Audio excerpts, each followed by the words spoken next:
আগৰ ভিডিঅ'টোত যে গোটেই ৰাতিটো মই ৰখি আছিলোঁ, এয়া আমাৰ নব আৰু এয়া সৰু বাইজনী। দাদাও আহিছে, দাদা পিছে আজি লগত নাই। আমি তিনিজনী লগ হৈ এতিয়া বজাৰলৈ বুলি গৈ আছোঁ।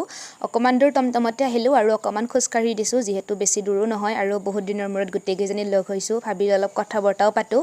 আৰু এতিয়া গৈ আহিয়ে পালোঁ আমি বজাৰখন, বৃহস্পতিবাৰে হোৱা বজাৰখন যে আগতে দেখুৱাইছিলোঁ মই বিহুৰ বজাৰ কৰিব আহোঁতে, সেইখন বজাৰতে ভাবিলোঁ আজিও অকণমান দেখুৱাই দিওঁ। আজি পিছে গোটেই সেমেকা বজাৰখন, যিহেতু এই 4-5টা দিন বৰষুণ দি আছিলে, সেয়ে মানুহ কম, বজাৰ খোলাটো অলপ পানী হৈ গৈছে। দোকান বজাৰ খুবেই কম, 2-এটা বস্তু ল'বৰ কাৰণে আহিছোঁ।